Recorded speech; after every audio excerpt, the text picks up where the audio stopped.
Ini hasilnya menanam singkong stek rebah ataupun stek pendam. Hasilnya seperti ini ya. Wah, ini betul-betul sungguh sangat luar biasa, melimpah ruah ya. Dan yang dihasilkan oleh stek berdiri seperti umumnya orang menanam seperti ini. Nah, kalian mau memilih cara yang mana? Saya akan membongkar cara dari keduanya. Ini usianya baru 4 bulan. Kalau yang stek pendam ini usianya 6 bulan.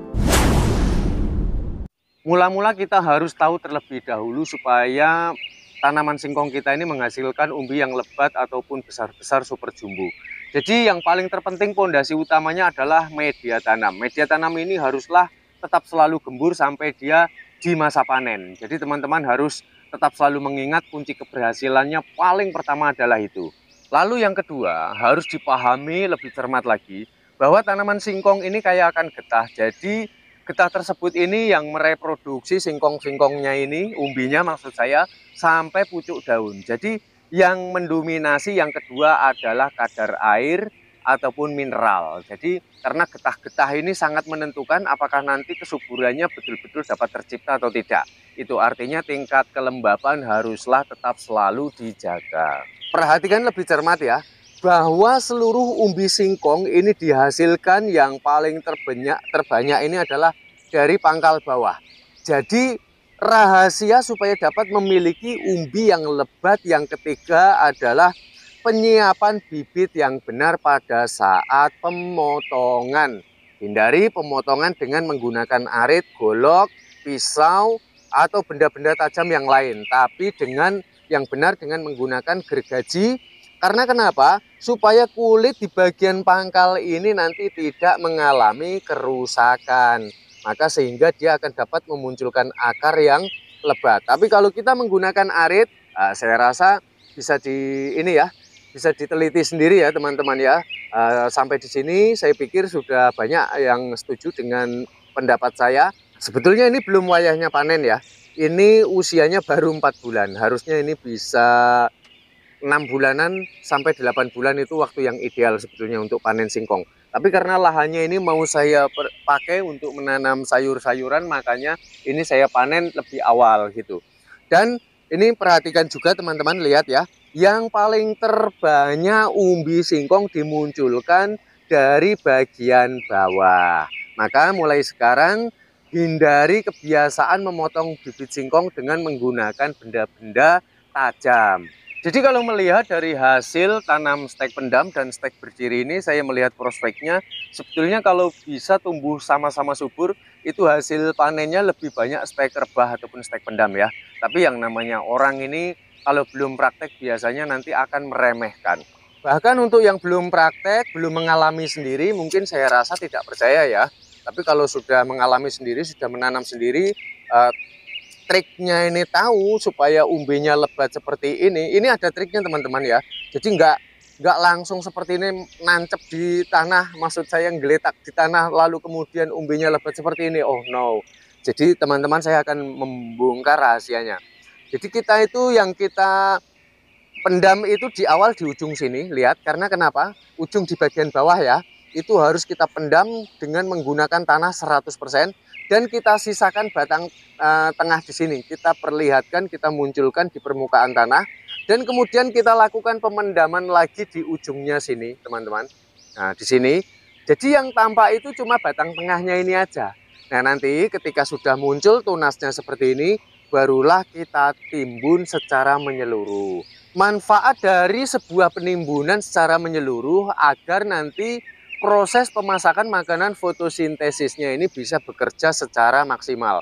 Malah kadang-kadang loh teman-teman ya, kalau pas saya lagi panen itu, kadang tumbuhnya itu di bagian samping ini dia mau tumbuh. Karena ini dia nggak mau tumbuh, alasannya kenapa?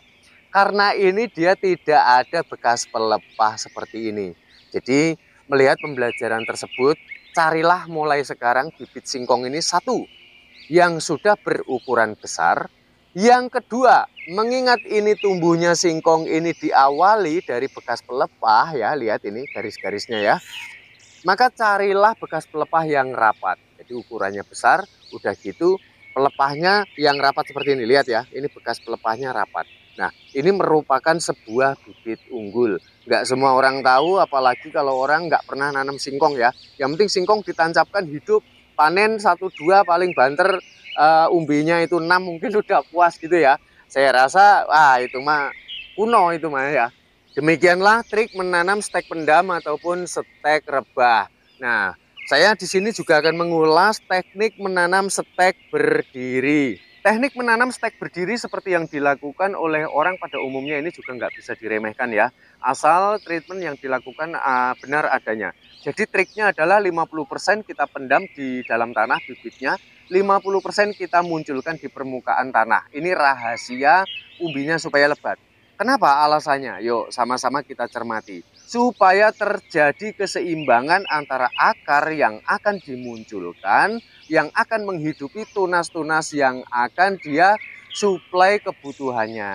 Itu alasan yang tepat. Jadi kalau ada pertanyaan apakah wajib dibuat galengan-galengan, Bang? Jawabnya adalah tidak.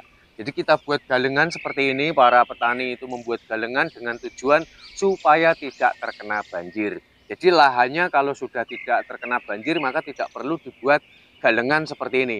Lalu kedalaman yang ideal yang biasa saya lakukan adalah minim 30 cm hingga 50 cm. Karena singkong ini panjangnya itu bisa terkadang itu 3 jengkal ini. Nah, teman-teman ya. Bisa sepanjang 50 bahkan hingga 60 cm. Maka dari itu kedalamannya ini jangan sampai dia itu kekurangan kedalaman karena nanti akibatnya itu umbinya akan kerdil gitu karena dia sulit sekali untuk berkembang. Jadi untuk menambah wawasan teman-teman saya rasa nggak ada salahnya ya karena singkong ini bibitnya banyak di mana-mana. Silakan bereksperimen jika penasaran menanam stek pendam. Sebagaimana untuk mencapai keberhasilannya semuanya sudah saya buka masalah rumusan-rumusannya ataupun stek berdiri juga silahkan. Ini sebetulnya sama saja. Untuk tanam stek berdiri ataupun stek pendam ini pemotongan jangan sampai menggunakan benda tajam seperti ini karena nanti kulitnya akan rusak. Dan jikalau ada pertanyaan, apakah daun singkong boleh dipetik untuk dijadikan sayur gitu. Nah, ini biasanya kerap menjadi perbedaan argumen. Ada yang mereka itu memiliki argumen kalau daunnya dipetik katanya nanti akan sangat mempengaruhi umbinya. Sesuai faktanya di lapangan yang saya alami tidak berpengaruh, asalkan tidak berlebihan. Jadi pucuk-pucuknya ini kalau mau dijadikan sayuran, itu nggak masalah, itu aman-aman saja. Kecuali kalau nanti ditebas sampai dipruning sampai batang bawah ya, tentu itu akan menjadi masalah. Jadi selama dia tidak kekurangan daun, itu tidak akan mempengaruhi umbinya, teman-teman. Keuntungan lain menanam singkong ini tidak membutuhkan perawatan yang super sekali. Media tanam jadi, kita tancapkan, sudah tinggal menjaga kelembapan bisa langsung panen. Ini betul-betul sebuah terobosan bagus ya, karena tidak membutuhkan modal. Modalnya hanya kemauan saja. Asal ada media tanam, itu bisa.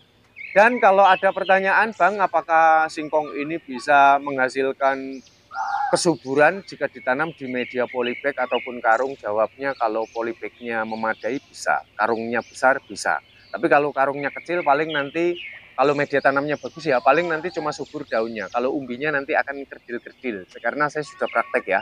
Tapi kalau media tanamnya itu sebesar karung, ya nanti umbinya agak lumayan lah gitu. Baiklah pemirsa, semoga ini akan memberikan kemanfaatan bagi para siapapun yang melihat tayangan ini. Dan saya ucapkan banyak terima kasih.